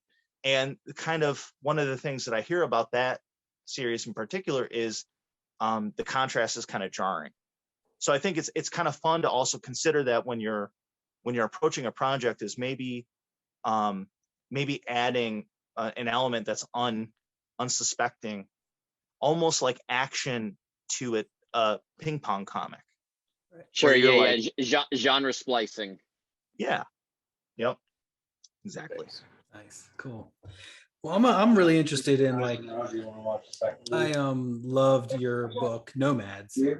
So like I was really wondering about like sorry, I've muted you there, Kev. I'm just wondering about the character designs and like the world building that you did there for Nomads, because that is an amazing world with these amazing characters, with these you just said giant hulking dudes beating the shit out of each other, but it's so much more than that, because they got these amazing masks and clans and all this shit. So it's pretty amazing. Just tell me, I'm wondering a little bit about how you built that world for yourself. Yeah. So originally there wasn't a lot of world building. So the first 13 pages, which is an ash can, was just an exercise in trying to do a larger sequential story. And it was also all improvised. I just went from like one page and tried to put Hawk into a situation. And then I went to the next page and said, how am I going to get him out of this situation? Yeah. Or how does the situation get deeper? And I ended it on another cliffhanger. And I just decided there's a robot on a cliff watching him. And, so it starts out kind of almost a literal cliffhanger. Yeah. A little more tribal, a little more kind of primitive in a way, kind of like a Conan.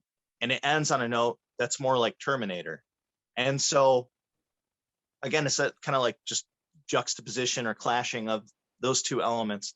And from there, it got me to start thinking about this world, and really started to think about like what would happen after the fall of humanity, but like not 10 years from now, not 100 years from now, but let's go like 2,000 years in the future. And what happens if mankind kind of went back to a more natural state? And so that got me looking at a lot of different indigenous tribes and how pre-colonial peoples lived. And that kind of ties in also to my heritage. I'm Puerto Rican, and there's the Taino tribes in the Caribbean, and looking into a lot of that, and how does humanity survive without an abundance of technology or man-made technologies. Additionally, the part with the masks and stuff, a lot of that was thinking about characteristics. So easy to read characteristics for the characters. So like when you look at the Boar King, you can immediately tell what kind of character he is. He's strong, he's stubborn, he's a fighter. You look at Hawk, you can tell what kind of character he is. He's a little more slimline, he's lean, he uses a bow and arrow, so he's a little more stealthy. And thinking about like those character silhouettes, but also thinking about animals and those symbolisms and how that is applied to those characters. And it kind of grew organically, because then you're starting to try to figure out, well, like, what is Hawk looking for? Why is he venturing out into this dangerous world? And so this whole kind of story just started growing. And I printed that ash can in 2016. So 5 years ago, I printed that ash can. And over the course of a couple of years, that has been kind of like my passion project. So just kind of like adding to the world and adding the characters and just thinking about how the environment would shape those people. So one of the things that we did over the summer is did a road trip out west, and we went to just a whole lot of different areas in the Southwest. And there's the different, like, there's like the Navajo Nation and the Hopi Nation. And when you go and you stop, one of the things that you can learn about is how they use the resources that were available to them in a region that was very arid and could be difficult to find resources. And one of the really cool things was learning, like certain plants could be used for a multitude of things, not just to be eaten, but be used to disinfect, could be used as soap, could be used, you could use the bark or the skin to create, string, weave baskets, all sorts of things that you can do with just this one plant. And so it's almost like a fascination and a love for that more natural side. Are you a Dune fan? It's very Dune of you, this stuff. Honestly, I've only watched the 80s movie, and I've only watched it like once or twice. But yeah, I think that sort of aspect fascinates me. I'm Awesome rereading the book right now. It's just tremendous. It's some of the best world building of all time. If you need like a masterclass study in world building, Dune, the book, is like, wow. I think world building is great. I think that it's also a trap. I think that a lot of people get caught up in the world building, and you can you can go on and on and on forever on these aspects of the world that no one will ever see and don't even pertain to the story. I'm actually a pretty lean writer when I write. I try to, similar to how I wrote the Ash Can, I kind of try to put my characters into situations and then try to get them out of them, if that makes sense. And then the world kind of goes or builds around it. Sure, that's the best world building, is that the world building that builds characters as they go, that reveals itself in the storytelling. Yeah, exactly. You kind of stumble upon and kind of grows organically. Yeah. Well, cool, man. Thank you so much. I'm going to go over here to Ian's got his hand up. Hey, Ryan. This is going back to what you just were talking about before. You're talking about that when you're talking about stylistic variations. Do you know this book? Have you heard of this? 99 Ways to Tell a Story by Madden. No. Okay. Is that like a Joseph Campbell sort of thing? Well, this Heroes, guy Thousand he's like a Faces. kind of academic comic artist, and so he has a single script, one page, and every page he draws it in a different way. So basically, like Scott McCloud. it's in the Scott McCloud range of comic things, but he's basically just trying to show how, like, stylistically there are, well, you know, there's 99 ways, but he you know, he wants to just show, like, you're not limited to the genre what you're doing. Like, you can do it however you want. So, like, it's not something where you sit down and are compelled because it's the same page being drawn over and over and over again. But if you're someone who really likes flexible styles and just switching your brain on, this is a good activity, and like, just to try it yourself. But probably this sounds like exactly your alley. Yeah, and Scott McCloud does the first blurb on the back. So Matt Madden, he's like a kind of academic comic maker, but it's interesting stuff. Yeah, that sounds right up my alley. That's exactly the sort of thing that I'm fascinated with. Yeah, cool. That's Anyways, part, I like your stuff. That's part of what makes comics amazing, is the synthesis and the multitudes of things that you can tell and the ways that you can tell them. Ryan, the book that comes to mind immediately for me that sounds very up your alley, because you said you like Mazzucchelli so much. Have you read Mysterious Polyp? I haven't, but I'm familiar with it. Oh Just man, finished that. you got to read that. That's a fantastic sort of master class in, like, style changes throughout a book. I mean, literally page by page, Mazzucchelli's changing and adapting his style. It's very cool. Yeah. That Mysterious Polyp, one of the coolest things in that is every character has a different font for the writing, but it's a handwritten font. It's not he's using a computer font for each one. Like, he actually does different word balloons and colors for every single character to give them life. Right. Really cool stuff in that. Yeah, you see that similar technique in Batman Year One. He does that same thing, depending on the internal monologue, which I thought was which definitely stuck out to me. Yes. Thank you very much. Departure from that style, though, pretty cool how he really mixes it up in that book. Yeah, agreed. No, that was a great read. All right, we're gonna go over to Rick, who's got some cues now. What up, Rick? What's up, Ryan? How's it going, buddy? What's up, Rick? What's up, homie?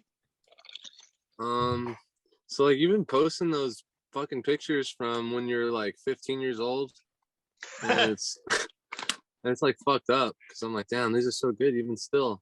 But I want to know, like, what it take to build you, like, what else happened, like, what's your background like? I don't think we've really talked much about that. Well, what do you mean? Like, well, like, background. Obviously, like, you like to draw as a kid, but then what happened? Like, did you go to art school? Or I know you have like graphic design like backgrounds, but I mean, like, I don't know, like, what road you took to become like what you are today. Like, I don't know, like, if you went to school, or, you know what I mean, that sort of stuff. Okay, yeah. So I just, as a kid, always drawing, always scribbling at a really young age. Like, I think when I was like 5 or 6, my mom put me in like arts and crafts classes that were not part of school, just as kind of like a hobby thing. So I've always kind of just had an affinity for that stuff and really loved it, and always liked making stuff with my hands. And then I was probably 11 or 12. My oldest sketchbook is from when I was 11, and I have a much older cousin. She's probably like 12 years older than me, and she was going to school for art, and she gave me my first sketchbook. And before that, I was just drawing in notepads and drawing in anything that had blank sheets of paper. I was stapling computer paper and stuff together and drawing it. But she gave me my first portfolio and my first sketchbook, and that was at 11.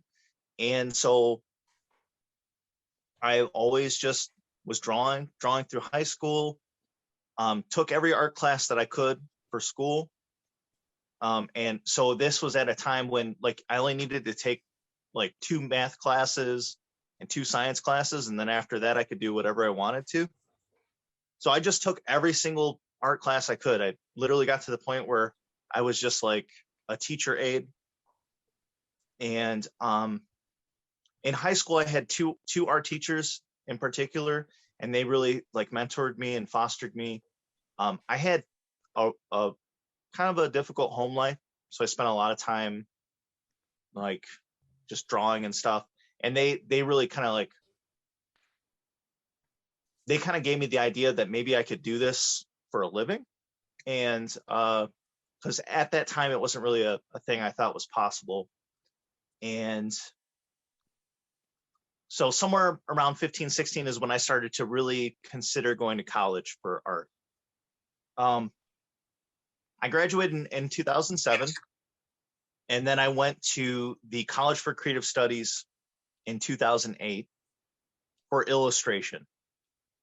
And I fell off of like I basically was kind of told that comics were not the way to go. Like, you wouldn't make any money in comics. And I had that CCF, same thing in college.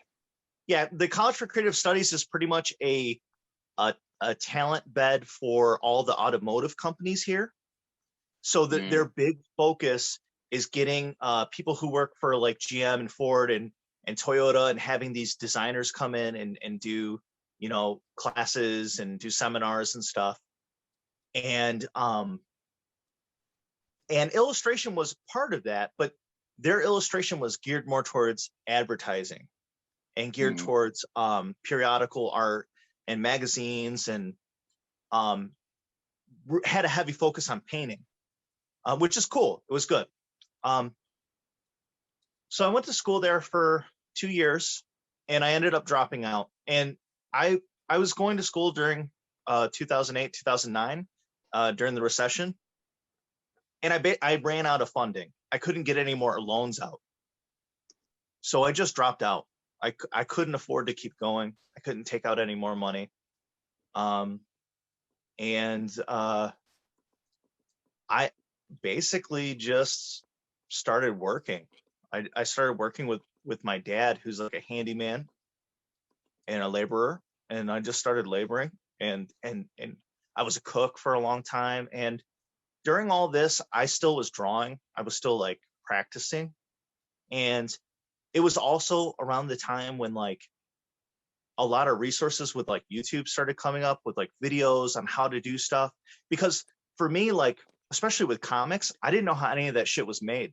I just like would staple paper together, and that was a comic. I didn't know how to get my work. I didn't even have a scanner. So it was a big process. So like one of the big things that happened is in high school, I used to draw and make comics with one of my friends. His name's Stephen Kurbitz. And I ended up actually getting a job at a Meijer at a grocery store. And I reconnected with this guy from high school. And love that. He asked me, he said, "Hey man, do you still draw? Do you still make he's like, "Do you remember when you used to make up those stories and stuff in school?" And this was probably like 3 or 4 years after we had graduated. And I'm like, "Oh yeah," and flipped over like a table mat that we had, and I just started drawing on it. And I drew like one of his characters that he came up with when we were younger. And we just started hanging out again. And we would meet at these diners. We had these like 24-hour diners around here for a long time, not recently. A lot of them have shut down since then. But I spent the better part of my early 20s in these 24-hour diners after work. And I would sleep for like maybe, 2 or 3 hours, and then I'd go to work. And I'd get out of work and we'd meet at this diner, because we all kind of we didn't live anywhere where we could do any work, but we could go to these diners and have these big tables, family-sized tables, and we would just get unlimited coffee, and we would just draw all night. And we would bring in comics and pass comics around, and it really kind of rekindled all of that. Like, I didn't even know who Alex Ross was. Like, I didn't know who anyone was. And my buddy Steve was like, "Yo, look at this book I got at the library." And he'd bring it in, he'd slap it on the table, and we'd be there till 5 a.m. just looking at shit. And then it's like, "Oh shit, I gotta go to work in like 2 hours. Like, I gotta talk to you later. I gotta get out of here." And then we just do it over and over again. And it got to the point where it was like, okay, well, let's make our own comic. Like, let's actually do this. Let's like see what this takes to make this. And there's a lot of stop and starts and a lot of there was a lot of different like hiccups and things that I had to try to overcome. And it was like these little bits and pieces that slowly started to come together. And it's one of the reasons why I learned how to do every step of the process, was because it was just like, it was me and, you know, two of my buddies who could write, but they weren't, you know, really into drawing or anything. And so it's just kind of like this ground up thing. And in terms of graphic design, like that stuff, a lot of it was learned just online and watching videos. And so I'm a big proponent on self-teaching and self-learning, but also I have had a lot of mentors. So I wasn't able to go to school, but I met a lot of people who did a lot of different things. And so I would just ask people like, hey, how do I do what you're doing? Like, I don't know how to do this. Like, how do you make this? Like, how do you do vector work? I don't know how to work in vector. Like, how do I do what you're doing? And sometimes people would just be like, I don't have time to teach you. And sometimes people would be like, oh yeah, like I'll teach you. Like, sure, I'll show you, like come over, or, you know, we'll pass stuff back and forth. And so it was a lot of just like asking questions, and a lot of like what this group of people, you know, part of the kayfabe community, these, you know, like Rick and Eli, and what you guys do is very akin to what I was doing before I even knew of any of these online communities. So and it just kind of little by little until like I said, like until 2015, where I was like, I'm gonna make this book. The goal with that was just like, I'm gonna make this little ash can, because I found out about ash cans, and I was like, okay, like I can do that. I can make a 13-page book and I can print it. And I found out that there was this printer that was in Plymouth. So I'm in Pontiac, Michigan, so Southeast Michigan. And I found out about this printer, Comix Wellspring. And I'm like, what the fuck? There's a comic book printer that's like 30 minutes away from me. So like I can do this, and it's not going to cost a lot of money, and I could make this thing. And so it was just kind of like, then I needed to find out like if there was any conventions around me. I found this comic convention that was happening at a community college in like a month.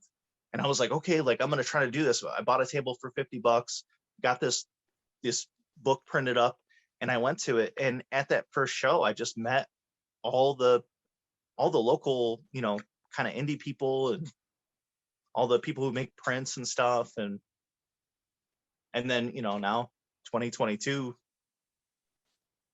you know, this is what I do. That that's awesome, story dude. is brilliant, and it could bring me to tears. It is beautiful, man. Yeah, man, that's amazing. Dude, man, that hit me right in the heart. Great. That's a comic right there. That was gorgeous. That's a comic. You're right, Eli. Thank you for that. Yeah, seriously, thank you, Ryan. Someone else's turn. I have a few more though. No, I'm done. My story's lame. I grew up in comic books, so. No, it's beautiful. That's beautiful too, man. That's mentorship. That's exactly it. No, though. yeah, it's yeah. like, yeah, the it's relationship I have with my father is something that is so rare. I cannot even begin to describe it with you guys. He is equal parts my father, mentor, best friend, peer, partner, yada yada. I mean, we do so much work together. It's just astounding. And we speak the same, you know, language. Like, he doesn't have to. When we started, he would give me tons of notes and stuff, but now it's like he just passes a page off to me and I color it and turn it in, and he's like, wow, thumbs up, you know. We just have a synergy now. It's really beautiful. That's cool, man. I mean, and then that's kind of like what they say about comics, though. It's like that's why it's kind of hard, is because it's so nebulous. There's no one direct route. Yeah, I have trouble giving advice to people for that reason. But also it's as easy as photocopying paper and stapling it, right? Yeah, like I tell most everyone, you just got to do it. Just make something. Got to do it. Yeah. You got to just make something, even if it's like you said, photocopying and stapling. It just makes something, because you will draw eyes by making quality content. Yeah. Doesn't even always have to be quality that first book, you know. It's like, because it's tough to really like put out something awesome that first time, you know. But it's Rick was asking about those sketchbooks from when I was a kid, and those are full of comics. Yeah. Like as kids, we, a lot of people draw as kids, almost all of us. And one of the things that we start doing as kids is we start putting word bubbles on the page. Mm. When we learn how to write, when we finally learn how to write letters, we start making these drawings say things. And something that happens at a very young age is we tell these stories with pictures. And sometimes they're just one picture. Sometimes it's like I have some younger like nieces and nephews, and they just naturally are drawing, and they're telling stories. They're just telling stories. That's just what they do. When we were kids and you played with toys, some of you guys still play with toys now. You tell stories, right? You have characters, That's why those toys sell so well, like the Batman and all the villains and all that stuff. Is like the kids who are playing with those are telling stories. No, totally. Yeah, My cousins, they're 12 and like 14 or something. Every year they give us, me and my sister, hand-drawn comic books that they make that are like adventures of like raccoon characters and stuff. It's fucking beautiful. It honestly reinvigorates me every time. I have one here. This is Moby the Shinobi from my cousin Annalise. And this is a comic that she made and she glued together. She colored it. She did all the lettering. Amazing. And she gave it to me. She gifted it to me, and I'll keep it forever, man. And it stays up here on my board. Moby the Shinobi. That's great. Yeah, apparently she likes watching ninja movies and stuff. So nice. That's a really catchy title, actually. Yeah. Another year or two, she'll be ready for Street Angel. Anyone else have any questions out there? We got about 10-15 left. I have, if anyone's curious, I have just wrapped up this this Riddler piece. So if you want to see the finished product, I can screen share that. Yeah, let's check it out. Yeah, here, I'll screen share. Check it out. There we go. Dang, you looking at Ryan stuff. Nice. Oh yeah, no, yeah, of course. Ryan, checking out your site. Dope, dude. Love it. Thanks, man. Nice, dude. Yeah, I'll give you a follow on IG after too. You're on Instagram? Yeah. It's Tavarez Art. Oh yeah, I tagged you on the post that I made about this thing. So I think I'm already following you. Fantastic. So yeah, in case anyone's curious, here's what that piece came to. I ultimately nixed the blue Batman thing. I didn't think that looked very good. And I went with the all white with just a kind of tiny bit of orange creeping up in the corner, or creeping into the Batman on the corner there.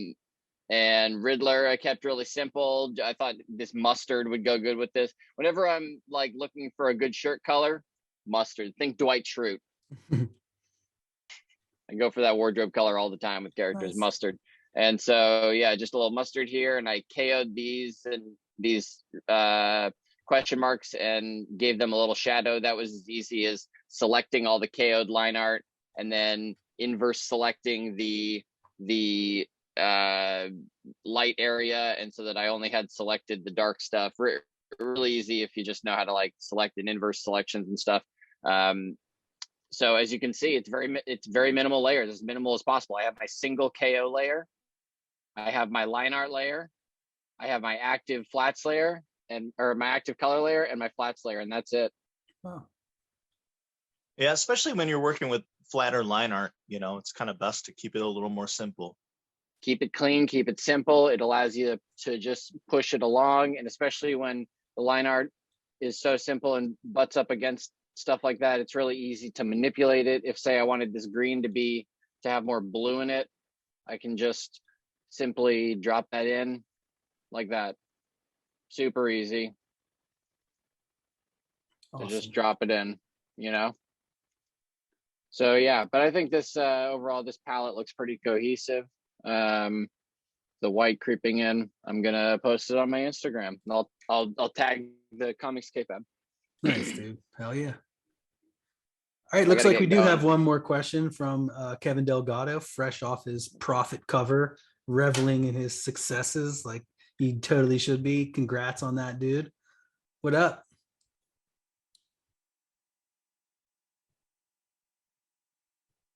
Hello. I'm gonna stop your Did you screen mute share. him? Brad. Did you mute Yes, Kevin? I muted No, him. I was yeah. muted. I'm Oh, okay. unmuted. All right. There you go. I had a question for Free Brennan. him. Oh, What's up? I had a quick question about like what exactly is color grading, and like is there an easy way to do it in clip paint? Color grading? Yes. I don't know. And I Like, don't. I follow- What's the program? I use clip paint. I've never used clip paint. I'm unfortunately extremely limited on my technological information. I just know how to use Photoshop. I don't even know how to use Illustrator, man. That's Yeah. great. That's great. What do you mean by color grading? When you say color grading, what do you mean? Yeah.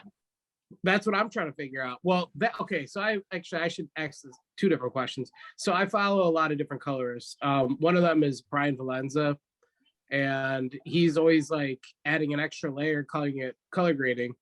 And like, I don't know, it's like, I don't know how to describe it, but it's kind of like texture. Just look it up real quick. You'll see what I'm saying. But he does it, like, if you follow him on Instagram, he's always showing like the difference between regular, like a regular job and color graded. Are you color Googling graded it right now or looking it up? I'm sitting in front of my phone right now. Yeah. Hold on. Color grading. Let's learn something together. Process of improving the appearance of an image by presenting in different environments and different devices. Yeah, so that sounds like adding a layer and then doing something like adding a colored gradient over it. Yeah, or, that is what that sounds like. Or creating an overlay. So sometimes what people will do is they'll do an overlay with like a texture, like a chalk texture or a paper texture. And generally the way that is done in Photoshop is creating a layer, and there are layer settings. So you like the same way that you would set something to be like multiply or dissolve. Yeah, you could do like an overlay or something. Yeah, so you would do an overlay layer. You can also do different lighting layers. So like hard light, vivid light, certain things like that. And you can take that texture and create different effects with that. So Kevin, I didn't get to do an example of how I paint when I'm painting in Photoshop, but when I'm painting in Photoshop, I actually use a lot more complex techniques than when I'm just coloring, especially something that I'm coloring so flat. When I paint, I use overlay textures, especially when I'm trying to add color into something that I've painted that's more like grayscale. Like I have a Hereditary piece on a print on my website. I painted it all in grayscale. Then I used an overlay layer and I started dabbing in color. Then I compressed it. Then I used that color to push that color around. I always just use it and then I compress it. I don't like to keep that overlay because that overlay thing is always gonna like fuck with, whatever you're working on. So if I ever add an overlay layer like that, or like Ryan's talking about, like a color dodge layer or a light burn, whatever, all those different things. If I ever do one of those, I'll fuss around with it for a little bit, but I'll compress it into the because then I want to fuss around with it as like a whole, as a whole compressed thing. Right. What about layer masks? Do you know anything about that? I don't do any layer masking. I know how to do it. It's something that a lot of people do when they're more fussy about their layers, when they have a shit ton of layers going on. If you want, and I'd love to come back and do another not color demo, but a paint demo about the way that I paint, because I do a lot of digital painting these days. And for that, it's a totally different process. And I'd love to do a demo on that. I had a piece, Tuscan Raiders sketch done up that I was going to paint for this, but I just ran out of time. Perhaps I could come back and do that next time. And I could address some of your questions. I could at the very least show you how I paint this sort of chunky style in Photoshop. Again, it's the only way that I know how, but I'm decent at articulating it, and I know how to paint up a piece from the ground up quickly, and how to show you how to do the steps very easily, and how to minimize your layers so that you're very organized and clean next time. Yeah. Clip paint works a lot like Photoshop. Like, it works in layers. Actually, you can export Photoshop files from Clip Paint. Okay. So I've been a graphic designer for 15 years, so like I know how to use, you know, whatever software you name it. I kind of know how to like go in between. But layer masking, like, you know, is it something that I could do by just putting my inks on a, you know, multiply and mess with them that way? Is it? Oh, totally. You know what I mean? Totally. Yeah. Yeah. And that you can also use that to color those ink lines as well. That's what I do for Right. Pico de Gallo. So my inks aren't actually ink. They're not black. They'll be like purple. And what I'm doing is I'm using a layer mask to only select the black of my ink to color on. Another way that you can use it is when you do your flats, is you can create a new layer on top of that and make it a mask to the flats. So when you're painting, you're only painting on top of the flats that you want to color on. So you might create a mask that is just for your characters and not for the background. Right. And so there's like when you think about masking, yeah. think about like masking is actually a technique used in traditional painting in airbrushing, and people will cut out acetate. It's like a clear plastic and put it over top. So when they're doing their airbrushing, that airbrush splatter doesn't get onto other parts of the painting. Yeah.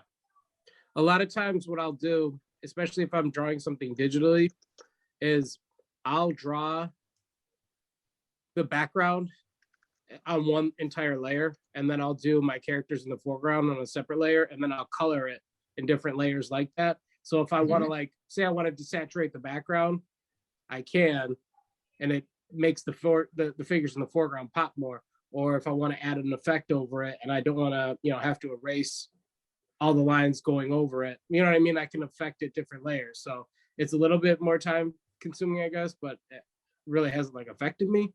And like the results are just like incredible. Right on. Oh yeah. Like I'll show you what I just colored. So like I don't know if this You gotta is turn showing your up, background off.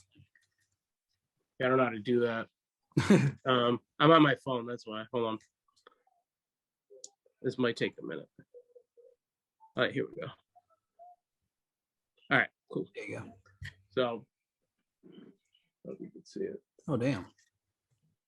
Well, yeah, this thing is like crazy, like the textures and everything, the background. Damn, dude. Mm-hmm. So each Yeah, character with a piece like that, you want to probably have a lot of layers to organize it. But again, Yeah, the process in the demo that I was showing earlier shows that you don't really need to do that if you want to, because honestly, instead of masking and having all these different layers for characters, I simply have two layers, one that is a flats layer, one that is an active color layer. And if at any point you want to work strictly within, let's say, all of the skin tones or just one character or two characters' skin tones, you simply use the magic wand tool. And in the flats layer that has always remained nice and flat, you just select the things that you want to work within. And then you go to your active color layer, you work within those zones. So that way I keep it really minimal. I think that keeping the layers minimal is better, but you know what? Everyone works differently and everyone has different ways of manipulating this stuff. The brilliance of Photoshop is that there's like a million ways to arrive at the same, like, you know, image. So whatever way works for you best. And again, maybe next time when I come back on, I can do a demo on how I paint, because that process, even if you're familiar with all of the techniques I'm using in Photoshop, perhaps you're not familiar with the way that I use them to paint from the ground up chunky sort of shapes. And if you want some examples, reach out to me or follow me on Instagram. You can see some of my painted work there. Just did a piece for a Blondie comic book coming out, official Blondie comic book. Pretty fucking cool. Debbie Harry is a huge influence on my stuff. Nice. So I got to get going, you guys. I actually am being called for dinner, so I got to go. All right, y'all. Thank you all for coming so Thanks much. again It's for been coming, dude. amazing. Yeah, thank you so much, Ryan. Thank you so much, Brennan. And thank Thanks you for all having for me. coming. Yeah, man. It was amazing, and we'll definitely do it again, Brennan and Ryan, for sure. All right, y'all. You're welcome. Have a great rest of your night. Great to meet you all. Yeah, man. And Same here. Thank you be very more much. comics. Be more comics. All right, y'all. Make more Go comics. to Pals. You Go to filthy Pals and animals. buy lots of comic books. Buy the books. Buy the books. Buy, Book gang, read, book read. gang. Yeah, dude. What up, Don? I didn't even see that.